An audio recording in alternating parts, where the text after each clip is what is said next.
Let's get it. Mike Sempervive here with you for the next hour talking about professional wrestling, which is something we do every single day here on the Sports Byline Broadcasting Network.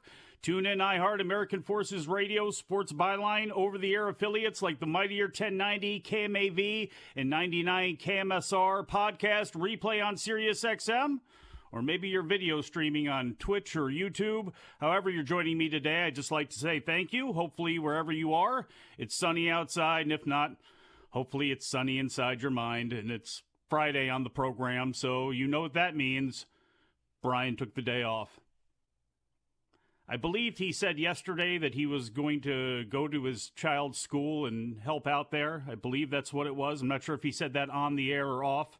If he said it off the air, I just did one of the things that he loves to do to me all the time and bring up things that weren't supposed to be on the air. But that's a subject for a different show.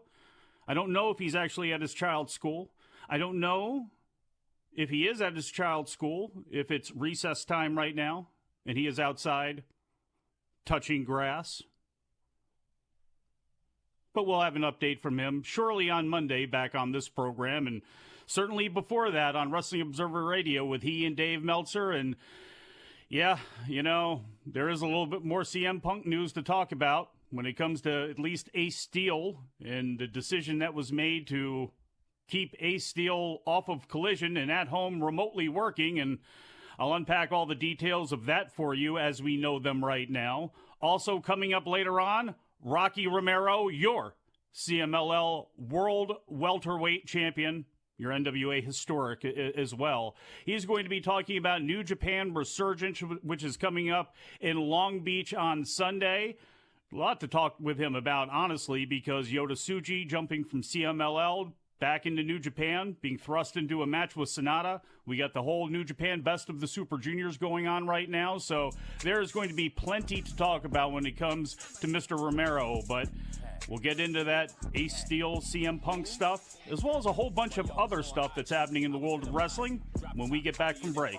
Wrestling Observer Live.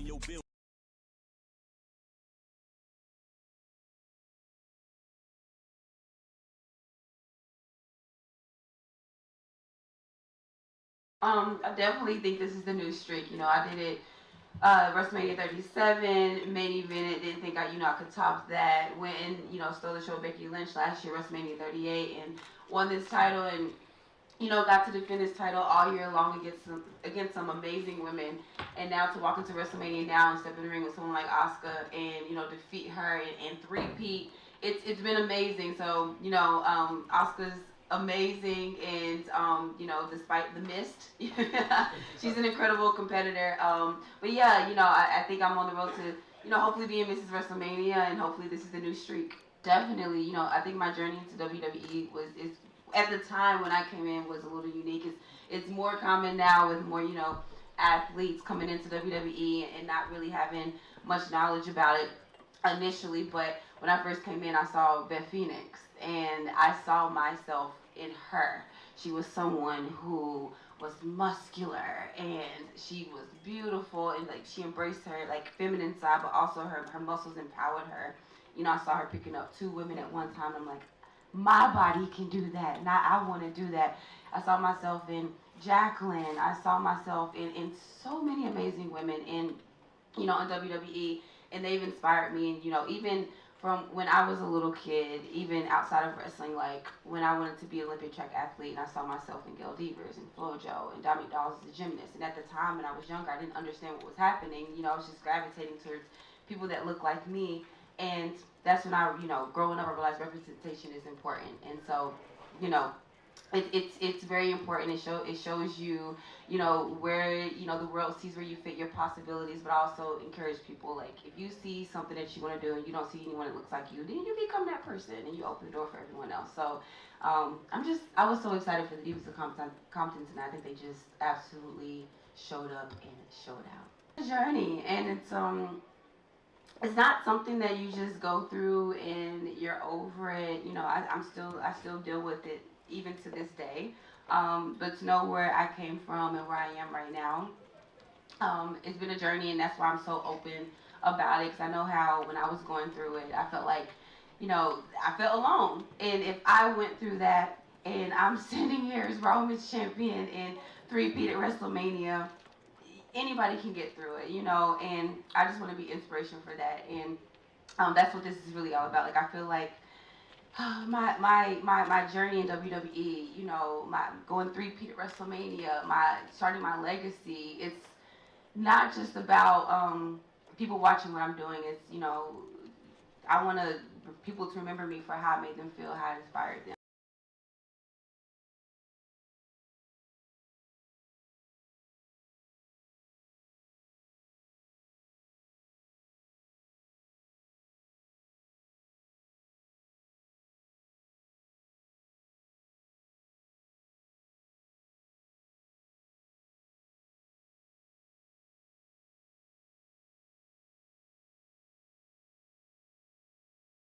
To Wrestling Observer Live with Bryan Alvarez and Mike Sempervive. Sorry, I added the rejoin. Casting Network. Back on the show, Mike Sempervive here with you, Wrestling Observer Live. Me and producer Daniel getting on the back again. It's been a minute, you know, just have to work everything out when it comes to these rejoiners and everything, but that's all right. You know how we do this show right here for an hour at a time. If you want this kind of messiness, you can find it 24/7 on Twitter and Instagram, because I'm trying to cut back on the Twitter. You want to follow me, I'm at Sempervive. I think Brian is at Bryan Alvarez on here. I'm not sure if he's F4W or whatever it is on Instagram, but that doesn't really matter. The timeline for this show, that's what matters. At WONF4W, and the broadcasters at Sports Byline USA. And, well, there's something to talk about. I'm not even going to ask you guys like Brian did yesterday. I'm just going to get right into it. Ace Steel, who was first fired by AEW in the aftermath of last September's post-all-out locker room altercation, was rehired, quote, several months ago, end quote, according to a report on Thursday by Nick Hausman. Hausman noted Steele has been working in creative remotely since coming back to the company, but was reportedly set to go back on the road in an agenting position once the new AEW Collision television show was announced. PW Insider's Mike Johnson was the first to report on Wednesday that Steele's involvement with AEW Collision was the conflict preventing CM Punk from being announced as part of the show. On Tuesday, one day before the Warner Brothers Discovery upfronts, when Collision was announced, AEW reportedly made the decision to not bring Steele back on the road, with Hausman's report indicating that Punk learned about it afterwards, eventually being pulled from all promotional materials. Quote, there's an understanding in place that once AEW Collision debuted, Steele would return to the road for AEW, working as an agent on that brand. However, on Tuesday, the decision was made to not bring Steele back on the road with the promotion, end quote. Thursday's report by Hausman also noted that despite this setback, quote, Punk's relationship with Tony Khan appears to be on sound footing, end quote, with the lines of communication remaining open. If you got tired of me saying quote and end quote, I got a little bit more for you. In this week's edition of the Wrestling Observer newsletter, Dave Meltzer wrote, quote, I don't believe anyone past Punk and whoever he may have told knew about Ace Steel returning until few found out about a week ago. It also should be noted that while we had heard talk about a Steel deal to return as a producer for Collision from multiple sources, we had also been told from the top in checking, this is how it's written, we had also been told from the top in checking that we were told it was not true, end quote. And that came from today's Wrestling Observer newsletter, which is up for subscribers on the front page of the site. Well, it looks like that was true. And as far as Steele being rehired and remotely working the job that was assigned to him, seems like that's the case. Which leads me to ask, because there's the news portion of the proceeding out of the way, so I'll get to the question that I've been asking myself now constantly in the last 24 hours or so, 48 hours really. Why was this not ironed out, finished, and done by the time Tuesday rolled around? And here's the thing. We may have a report that comes out later on from AEW's side saying, well, he could have been led to believe that, but that's not what we were doing. The Hausman report seems to be pretty clear, saying that there was an understanding in place that once Collision debuted, Steel would be able to return on the road. How was this not ironed out before the announcement that you knew was coming on Wednesday? That's my question. That's really my only question which comes from any of this, because, boy, that seems foolish.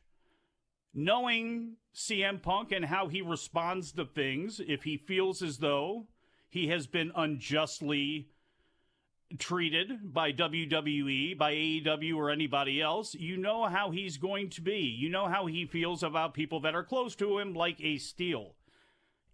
Why was this not worked out? Knowing that if you told a Steel that he would not be going on the road, and he tells Punk that Punk would not be very happy about it. This seems incredibly silly. Incredibly silly from AEW's side. And that, again, I have no dog in this fight. I don't really care. I'm just reporting what it is. But that is my question now, more than anything else. More than does Punk hate Bryan, more than any of the other nonsense that's out there. I don't care about any of that because it's got nothing to do with me. I just would like AEW to reach out and say, this is why that happened. But probably the way things usually go, the way things end up, you hear them on this show, nobody's going to say anything. We'll see. We'll see. There is better AEW news, though. Reported from Fightful that Bryan Danielson will be part of the creative team for Collision on Saturday nights. Danielson had previously been reported to be a part of the Wednesday night show for Dynamite with the rest of the Blackpool Combat Club, and it's unknown if that plan has changed, but sitting here and guessing, I don't see why that would matter whatsoever, why he couldn't do both. Talent one night, management another. He's a guy that, who doesn't get along with Bryan Danielson? I'm sure there's somebody out there. I don't know if they've ever made themselves known or not. You know, he gets along great with CM Punk, gets along great with Samoa Joe. At least I assume that he does. Again, who hates Bryan Danielson? So him being in that type of position, which is what he was doing with WWE towards the end of his tenure there, I think is going to be a good thing. You know, he obviously loves to try to get new talent over. He tries to get guys who may not have been used well, like Drew Gulak, tries to give them a shot against him, give them some credibility. You know, he's trying to do with Wheeler Yuta, and I'm sure working with guys like Lee Moriarty and plenty of dudes on the AEW roster. I'm sure he's helping them out a ton. So his presence on that Collision show, you know, it just provides stability. It provides knowledge. It provides, and here's the thing, too, and this is nothing against anybody that's on the creative team, you know, right now for AEW or anybody who works there, but anybody who's got a little bit of WWE and that the production knowledge and all of that sort of stuff. I mean, for all of the negatives, a lot of people listening out there, you know, will say when it comes to the TV show and all of that stuff, there is a lot of good stuff that you can glean. I mean, you can pretty much do that from anything. You know, you push away what was nonsense that you thought was nonsense or something that doesn't fit the situation that you're in. But take some of those things and add them in. It's not going to be, that's not a bad thing. So Bryan Danielson being a part of that, I think is tremendous. So kudos there. Bad Bunny. I saw this posted up on the site right before I came on the air. Bad Bunny says wrestling Damian Priest at WWE Backlash was painful, but also one of the best moments of his life. He noted that, quote, his whole body hurt after the match. And in fact, I'll just give you the quote. I said before the WrestleMania fight that day was one of my favorite moments of my life, but the Backlash fight in Puerto Rico was at another level, was really one of the biggest and best moments of my life. I really enjoyed the fight. He also continued, my back, my whole body, bro, my whole body. It hurt. I felt that I was going to die after the match. I was really scared about it. I was, oh no, I'm going to die. And I really thought I was going to die after the match, but that's part of it. I was prepared, and now I'm going to drop a song. So obviously the post-match adrenaline dump He did survive. He survived the beating that Damian Priest gave him in the ring, and it really was the high water mark of all time when it comes to a celebrity being involved in pro wrestling. So, I don't know if what the Paul brothers have in them, and I'm sure they're going to now want to do the wackiest match they could possibly have to try to top Bad Bunny, but I don't think they're going to be able to do it. Going to get into a bunch more news and then talk to Rocky Romero when we get back. Wrestling Observer Live.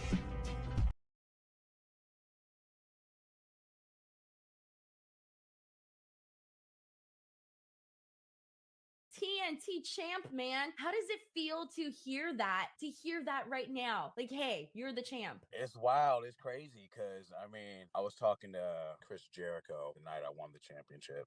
And then, he texted me the next day and he was like, it's almost like a Cinderella story. You can go from enhancement talent to TNT champion. And during that pandemic era, nobody knew who the hell I was besides anybody local to the Bay Area in California. So it's wild. You were at Revolution. You were at the media scrum. Yep. You saw what I told Warlow. You did. Yeah. You were there. You have video footage of it. I meant that. I took that to heart. I don't think anybody knew I was coming in. I was just hanging around the building being nosy and, he's getting interviewed. So I had to let Warlow know how I felt. And as far as this new alignment everybody's talking about with QT and I have always been tight.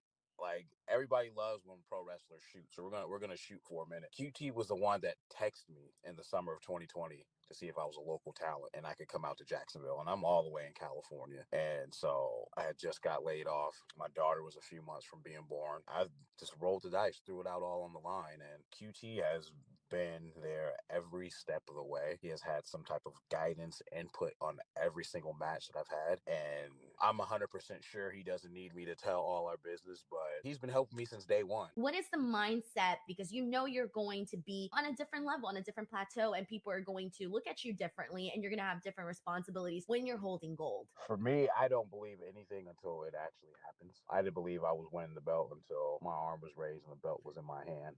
So that whole reaction, what you saw on TV, was 100% real. As far as being one of the faces of the company now, it's something that I've always wanted. And I believe whether you have championship gold or not, you need to represent the company to the fullest, and that's what I've been doing since day one. The only difference now is that I have championship gold. I have a higher standard. I have to not take my foot off the pedal. So that means training harder, studying harder, asking more questions, taking care of business in the ring, being more aggressive, and just taking everything up 100%. Let's talk those goals, man. Short-term goals and long-term goals. Where do you see yourself by the end of this year, in the next 5 years? What are we talking? I see myself being, by the end of the year, still having some type of goal of mine is being the first African-American world champion. I plan on being the face of the company. I plan on bringing a different aspect and culture to AEW. What is your definition of that when you mean like bringing in like a different culture? Bringing in people who normally don't watch wrestling.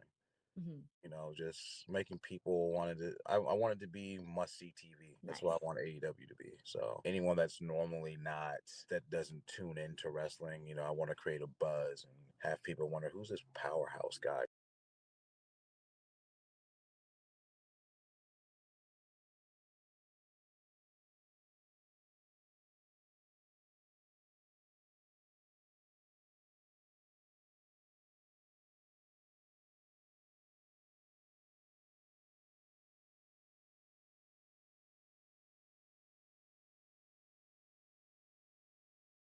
Hey, back again. Mike Sempervive, Wrestling Observer Live. No Bryan Alvarez today. He is out and about. He will be back with me on Monday. While he's gone, 2 plugs for other work that I do that aren't associated with Wrestling Observer Live. You should make the wrestling news part of your day. You really, really should. All of the news that you need to know to get your day started, get you up to date, or get you to your favorite review pod like Wrestling Observer Radio with Dave and Brian. Daily, free, and between 5 to 15 minutes long. No clickbait, no speculation, no rumors, no paywall, just the wrestling news. For more information, head on over to thewrestlingnews.com and at Wrestling News AV on Facebook and Twitter. Also, the Mid-Atlantic Championship podcast, which you can find across social media at Mid-Atlantic Pod. Feed The free feed is available wherever you find your favorite podcasts or at midatlanticpod.com. Show number 57, covering February 26, 1983, will be posted soon. It's a show that's not available on Peacock or the WWE Network, but I do have it, and you'll be able to hear some of it on the show. And if you like what you hear, I encourage you to go and join the show's Patreon at patreon.com/midatlanticpodcast. And you know what? One more plug. This one's for the home team, the Adam and Mike Big Audio Nightmare, the longest-running Japanese-based pro wrestling show anywhere in the world. You can check it out for free, either at the main page at WrestlingObserver.com or wherever you find your favorite podcast. So with that, take that, ASMR kids. It's the summer edition of Red Bull. No more Ace Steel stuff. Nobody's texting me any Ace Steel stuff. No other nonsense like that. No, we have a different bit of nonsense to get into, and that is, of course, WWE SmackDown on Fox tonight, live from the Colonial Life Arena in Columbia, South Carolina. They're also going to be taping next Friday's Go Home show for Night of Champions. So for everybody out there that is sensitive to spoilers, keep your eye out for this entire week, as everyone's going to be on their way to Saudi Arabia, so they're going to bang out 2 shows tonight in Colombia. Undisputed WWE Universal Champion Roman Reigns and Solo Sikoa will have a face-to-face with undisputed WWE Tag Team Champions Kevin Owens and Sami Zayn, of course, leading into their match coming up. Who knows? We may get an 8-man next week. We'll find out what gets taped tonight. Pretty Deadly making their debut on the main roster against Ridge Holland and Butch of the Brawling Brutes. And I got to be honest, this seems like a perfect first feud for Pretty Deadly. I mean, the Brawling Brutes and Pretty Deadly.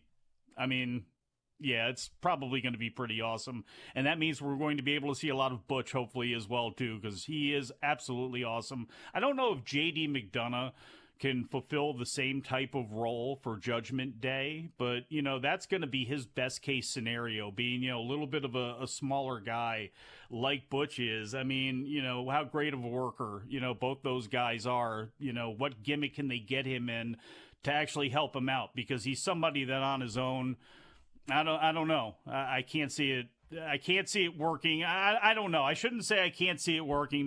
That's not right. But I think he would be far better off joined up with somebody than he would be floating out there on his own. Also tonight, the Usos against the LWOs, Santos Escobar and Rey Mysterio Jr., LA Knight and Rick Boogs, the Natural Tag Team, against the Street Profits. And Grayson Waller debuts the Grayson Waller Effect on SmackDown with guest AJ Styles. And this is another case of, if this is going to be the feud right off the bat, good on Grayson Waller and good decision by WWE, because Grayson Waller's got obviously a great rap, but in the ring, he is not Carmelo. So he, the better you can make him look with the right opponent, and AJ Styles, I think, can be anybody's right opponent. I think that's the best way to go. WWE also yesterday announced that they were going to present a live show in India next September. This was made by Nick Khan at the, and how's this for a title? SVB Moffitt-Nathanson Technology, Media, and Telecom Conference in New York City. Could have chopped that down a little bit. It's not been confirmed whether this event will be the second international premium event reportedly scheduled, or the first one for this year reportedly scheduled on September 2nd, the day before AEW's All Out pay-per-view. WWE has not been to India since December of 2017 when they ran a house show in New Delhi.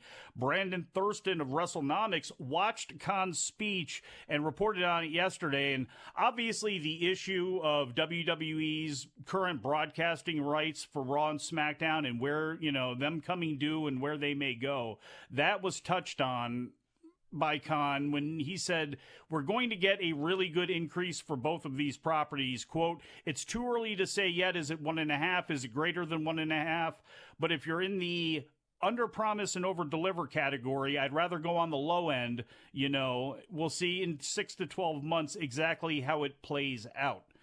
There are people that are thinking they could get double the money they are getting right now on their rights fees, but we'll see. They are obviously serious. They know they're going to get at least 1.5, or he wouldn't be saying it. So if it ends up being double or more than that, that's going to be something. And tying something back to India as well, too, later in the talk, Thurston reported that Khan says, quote, "It's only a matter of time," end quote, before Netflix gets into live sports. And I got to be honest, this feels like a little bit of wish casting from Nick Khan here, trying to send out a message to Netflix. But in a Patreon post, Thurston wrote, Khan hinted that it would be valuable for Netflix to acquire WWE's rights in India, noting WWE is the second most popular sport in the country after cricket, and that Netflix has had trouble getting subscribers in the region. Is the WWE network in the region? Are they having trouble getting subscribers in the region? I don't know exactly what their setup is with India right now, but obviously Khan extending an olive branch, at least seems to me out there at Netflix, to say, hey, try to poke them again with it to take on WWE's catalog and get them both going in India. So we'll have to see how that goes. And obviously then now you got a show in New Delhi. We'll see how many other international shows they decide to announce. If there's going to be any, earlier in the year anywhere, we'll see. AEW, when it comes to ratings, last Wednesday night drew the second lowest total audience of the year, bringing in 814,000 viewers to TBS, according to Showbuzz Daily. That figure is down from last week's 877,000.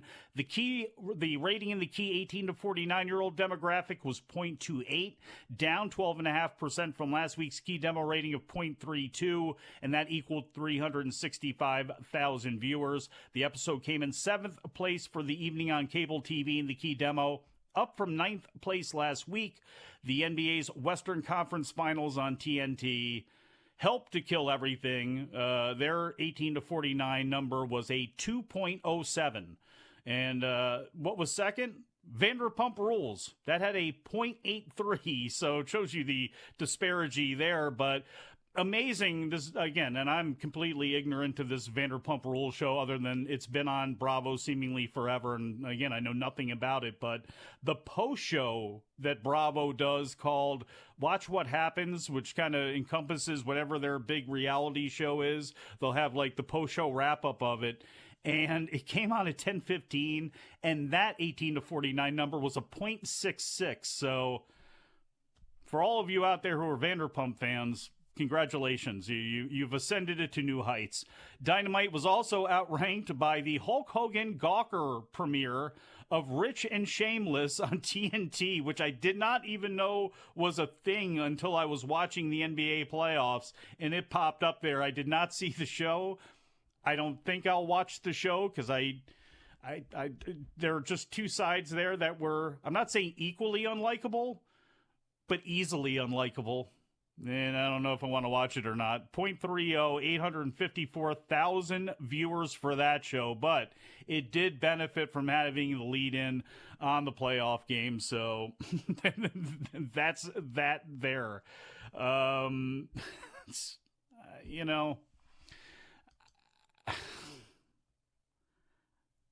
I can't stand Hulk Hogan. Can't stand him.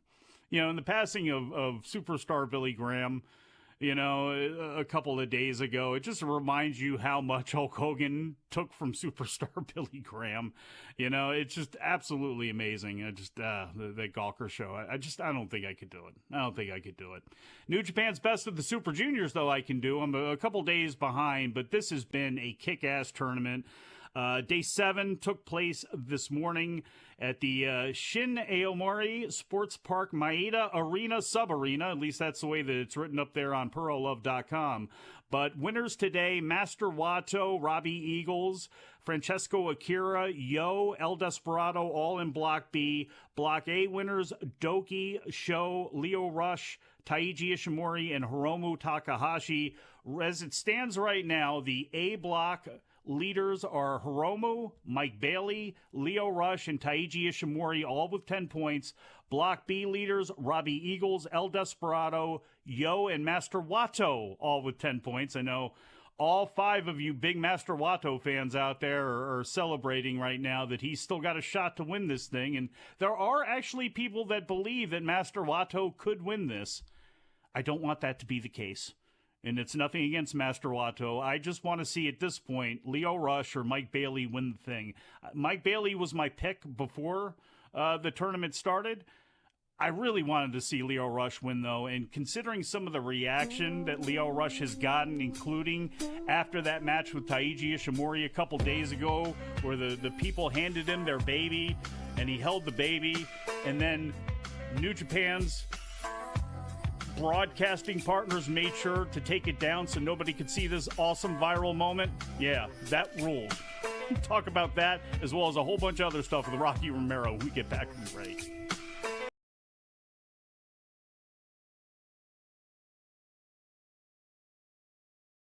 I want to talk about how this interview came about Oh, because when I told you, me and you got beef, I got heat with you. Yeah.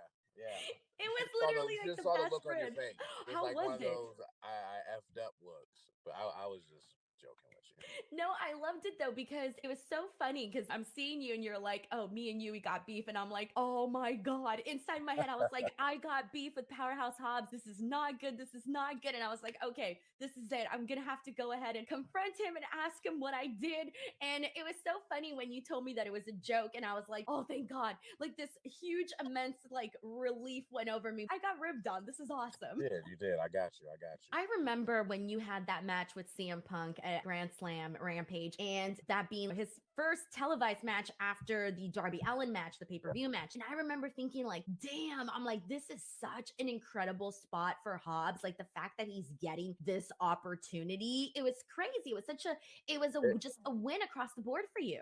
It was a big test. I was Christian Cage's second televised match. Opened up Saturday Night Dynamite against Hangman Page. My very first Dynamite match before I got signed was against Darby Allin. And when I got signed, I had a FTW match against Brian Cage opening the show. So I've had plenty of opportunities where I got to showcase and prove myself time after time. Every time I've been in a big time spot, I felt I've knocked it out the park.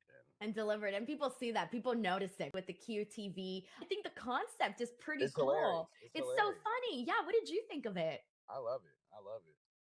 When we have our QTV episodes and whoever the victim is, they don't like it, but what are they going to do, fight us? It's great. I love it. I love all of the influences that it's taking from and like just mixing it all into this, one little wrestling universe. I was told by my grandparents, everyone has a purpose in life. And I've always felt this was my purpose, to be a professional wrestler and entertain people. So it took a while, but I'm here and making the most of it. It's one of those things where I sit back when I'm alone and be like, damn, I'm actually here. So I'm not taking it for granted, making the most of it. This whole journey's been wild since I've been with AEW. And I haven't even hit 3 years yet. Who are your top 3 favorite wrestlers growing up? Oh, man, top 3. Let's see.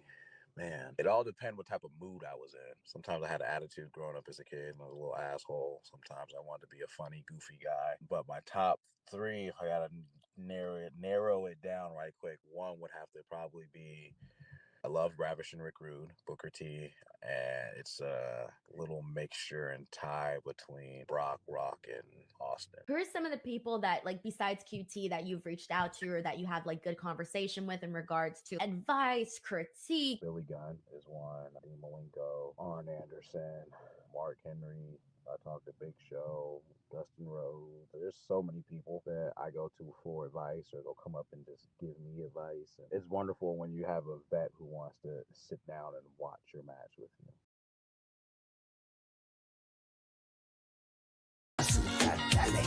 Coming up this Sunday, May 21st, Long Beach, California, the Walter Pyramid NJPW Strong Resurgence. Here to talk about it, your CMLL and NWA historic World Welterweight Champion, Rocky Romero. Rocky, how are you? I'm doing great. How you doing?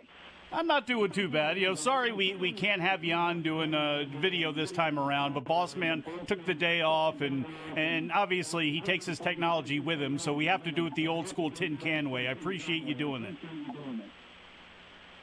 Hey, no worries. I'm a busy man, so it makes my life just a little easier not to do it by video. Well, good. And, hey, 119 days as CMLL champion, and look, we're going to get to Resurgence here because obviously there's a ton to talk about when it comes to it. But right now we played the song on the lead-in here. Where are you standing right now when it comes to CMLL? What's the word with you and your son? My son Ramoncito, aka Bolivar Jr. Yeah, he's waiting for me to pick a date for this title match. But I got a big surprise for him coming up real soon. I'm a man full of surprises, and that's what's been great about this run in CMLL is I've really been able to do whatever the hell I please, and I'll continue to do so. And I got a huge surprise coming up for my son Ramoncito, so I hope everybody will continue to watch CMLL every Friday because Rocky Romero's got some things up his sleeve. That's awesome. And, the CMLL New Japan relationship has been, quite a legendary one for a long time now. And we just saw Yota Tsuji, unfortunately, if you're a New Japan fan, come up short in his shot at the heavyweight championship, but he's making his way back over to Japan. And, what did you think about, since you were there and had a chance to see Yota go out there, there's probably a lot of Japanese New Japan fans that hadn't had a chance to see him and were surprised about him coming back in such a show of force with Sonata, but he's been I thought he looked fantastic in CMLL and showed a lot of personality, that's for sure. No, definitely. I mean, obviously, his return back in Japan was pretty amazing. I thought he looked like a superstar. And the last time, we really saw him in New Japan was last year in London. And he had an amazing match and outing with Tomohiro Ishii. So, I guess now the question is, is he good enough now? Does he have enough experience under his belt to take the title away from Sonata? So I'm excited for him. I think he looks great.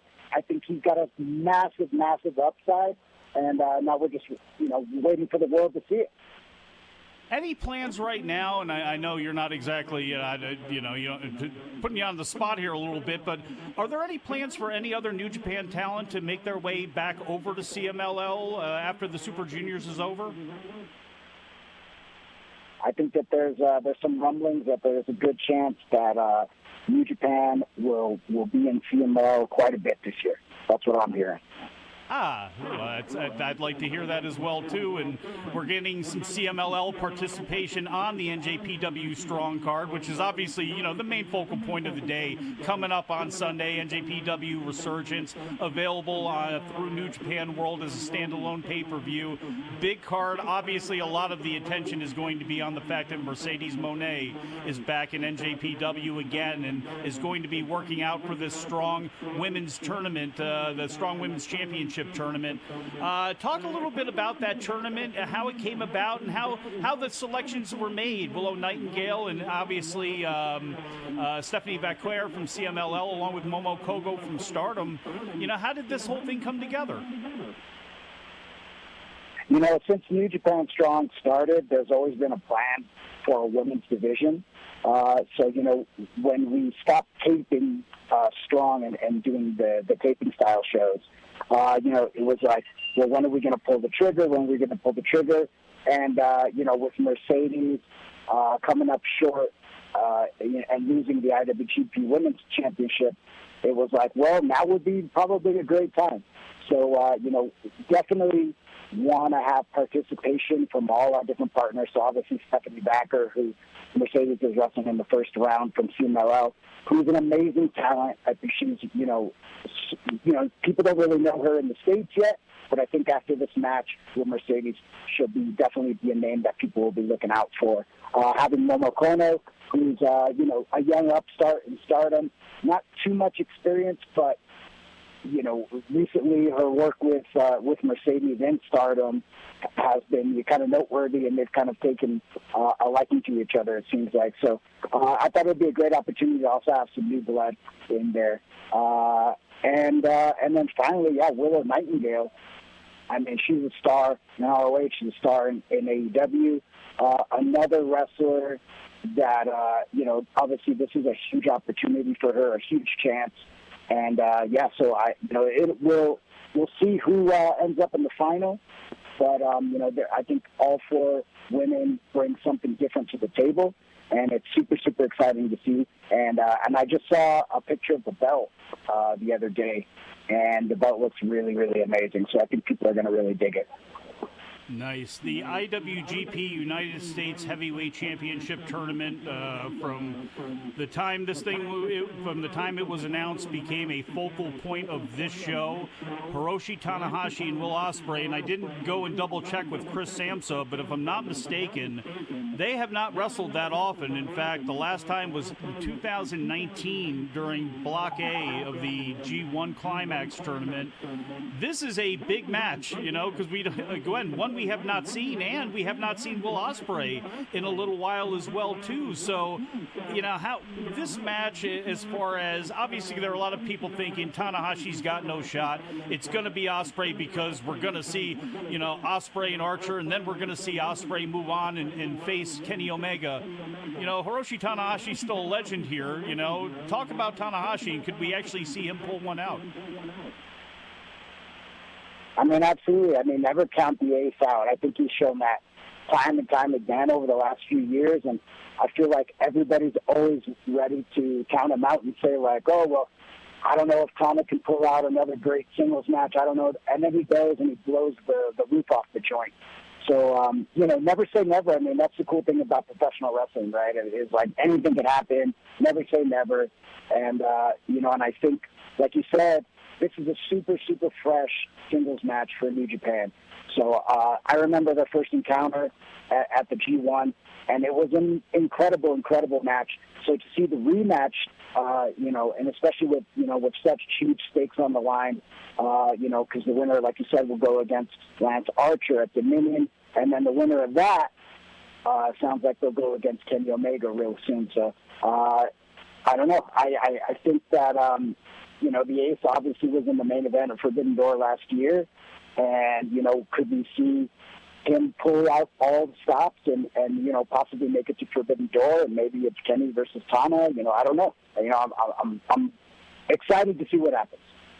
It's amazing. Yeah. Good. Oh, I thought I cut you off right there. I'm sorry. Hiroshi Tanahashi, it's amazing watching New Japan for, so many years. If you would have said you'd be able to see him 20 years ago, this many times in the States, I never would have believed it. And, he and Kazuchika Okada, two of the biggest stars of that company of all time ever. And both of them are going to be on the show. Obviously, Okada teaming with you and Tomohiro Ishii. I mean, against the Blackpool Combat Club, Jon Moxley, Wheeler Yuta, and Shota Umino. It really is incredible, Rock, that we're seeing these guys over here as much as we are when it comes to Okada and Tanahashi. And I mean, look, you've been around, you've done a lot of things, but is there still a little bit of a buzz when you get to be around such incredibly great worker like Ishii, and then obviously the star that Okada is? I mean, does that give you goosebumps at this point in the game, at this point in your career, when that stuff happens? Every single time Okada comes out, and especially in the States, because it's so rare, they come over they've been coming over quite a bit, but it's still only like 4 or 5 times a year or so, right? So every time that coin drops, I get goosebumps because the crowd just loses their mind.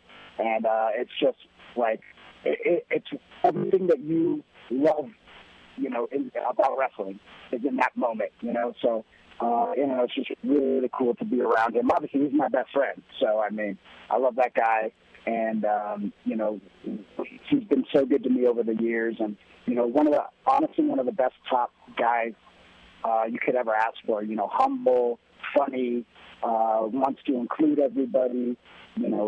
Countless times, he'll invite me to dinner and, like, take me places or we'll go sightseeing in Japan.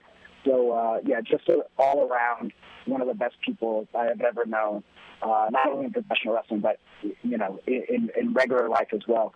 Ishii is probably the greatest professional wrestler to never win the IWGP World Heavyweight Championship. But God, I would love to see him get a chance one day to win that, and I feel like that would be, the cherry on top to, what an amazing career and what amazing talent and standout he is. Every time he enters the ring, it's 150%. The guy is such a perfectionist. It's crazy. I mean, there's so many times where I'll come back and he'll have a banger. One of the greatest matches you've ever seen. And I'll be like, great match. He's like, it's okay. He's just such a perfectionist. But I love that about him, and that's the drive that keeps him going. Is he's looking for that perfect match, and you see it every time and strive and go for it. So I mean, that work ethic is just there's only a few that are like him. For so many years, you and Kenta operated in parallel universes with him in Pro Wrestling Noah doing everything that he was doing there, and then obviously he jumped to WWE before coming back with New Japan. He's got a match with Hikuleo for the Strong Openweight Championship, a rematch there.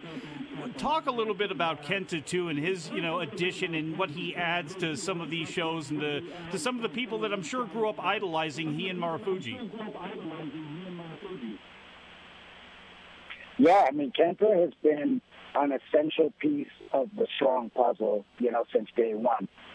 Him winning the U.S. title briefcase and holding on to it for so long to get that match against Jon Moxley, and, him defending the briefcase multiple times, and then destroying the briefcase, which was pretty cool, too, which I also loved. I think finally him winning the Strong Openweight Championship was like, okay, here, this is, for all the hard work that he's done, here was a moment that he could actually take it, and also to be the first one to defend it in Japan. Obviously he lost it against Hikuleo, and we should definitely talk about Hikuleo because, he's a superstar in the making, got an amazing look. He moves so well for a guy, his size, and I think, he's another one who's got huge upside. Along with Shota, along with Narita, along with Suji. I'm really excited about this match. I'm curious to see who will walk out the champ in the rematch. It would be such a major thing for Hikuleo to get two huge pinfalls over Kenta. So that, big chance for him. Even as champion, I think, he's kind of still the underdog in this situation because Kenta has, the history, the pedigree, and, multiple time GHC champion, and, also, IWGP US heavyweight champion. So, he's definitely got to, he's going to need to have his working boots on for sure. Well, Rock, just got to hold you up. We've hit the break, but when we come back, talk a little bit more about New Japan Resurgence coming up. Long Beach, Sunday, New Japan World, Wrestling Observer Live.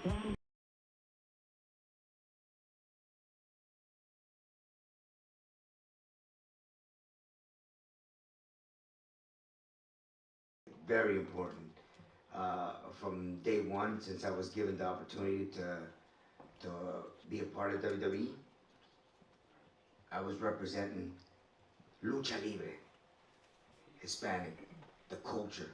Lucha Libre is part of our culture. And to be able to have Bad Bunny, Damian Priest, even though we're rivals, but and now the rebirth of LWO, this is incredible. This is opening up doors for more Hispanics, más Latinos que se animen para poder entrar a WWE. Es una representación increíble porque only with WWE we can do it worldwide. Oh my God, you can only imagine. I already had mixed emotions from the Hall of Fame the night before, the rebirth of LWO, knowing that I had to fight my son. Knowing that my wife and my daughter were there, a lot of family members on top of that,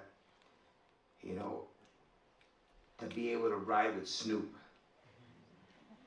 was legendary. Nothing But a G-Thang Baby is something that I heard when I was a kid. I was growing up, everybody heard that song. And then to mix it up into Viva la Raza, the representation of the representative, the fullest representative of Hispanics, Eddie Guerrero. It's incredible. I walked into that match very emotional. And a lot of my work tonight was in honor of Eddie Guerrero. So 6 years ago, this mask has been in the projects. The creator of this mask is the creator of Hollywood, the Marvel Universe. So that's how deep we went. WrestleMania goes Hollywood. It was a perfect time. We didn't go superhero-ish. We went Hollywood style this year, and I was very happy with the outcome. On top of that, we had a mixture of the mask being made by a good friend of ours, Darnell, who again works for the universe of Marvel, and on top, Hayashi, my creator since 1996, who made the tights, the vest, and everything else. You know, I'm very happy with the outcome of the outfit tonight. I hope the fans loved it as much as I did.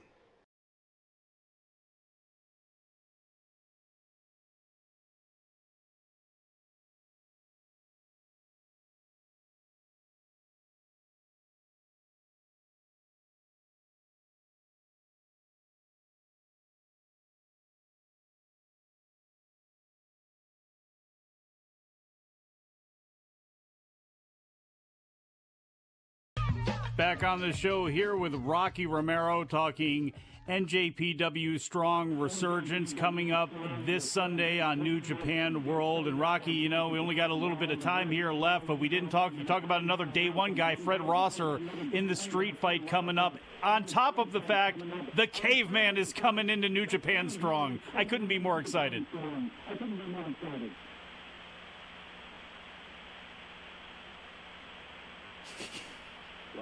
Rocky, not as excited about that news. Look. Sorry about that. I was on mute. Yeah, I'm really excited about the Fred Rosser versus Juice Robinson street fight. Yeah, I mean, you know, there's been some great smack talk from Fred, you know, online, and, you know, talking about Juice and questioning Juice's manhood, and, you know, and bringing Toni Storm, Juice's wife, into it. So yeah, I mean, he's been posting some great content, and Juice had a hell of a rebuttal that was put up by New Japan just the other night, and so if you haven't seen it, definitely check those two promos out. But yeah, that should be a hell of a match. And then yeah, like you said, the Caveman is finally coming to New Japan Strong. Barbaro Cavernario, who's one of the great female wrestlers, and really unique wrestler, and he's got a really unique character, which is a caveman, and I don't know, he's one of my favorites to watch in CMLL. And then also the master of submission himself, Virus, who I have a long-standing rivalry with, you know, and had some of my favorite matches in CMLL with him back in the day. Glad to see him back in New Japan Strong, and I'm really excited to see him lock up with Zack Sabre Jr. I mean, you know, two guys that are very different style of submission wrestlers, but I think it'll be really unique and really interesting to see them mix it up. And Bad Dude Tito, I mean, this guy, you know, who was virtually unknown, has, you know, in the last year and a half been able to wrestle. Hey, Rock, unfortunately, we got to wrap it up. I'm not even going to blame you. I'm not even going to blame you for taking that call from Obari, taking that call from Obari there. I wouldn't even, but that's okay. Hey, everybody, we shall talk to you again after a while. Wrestling Observer Live.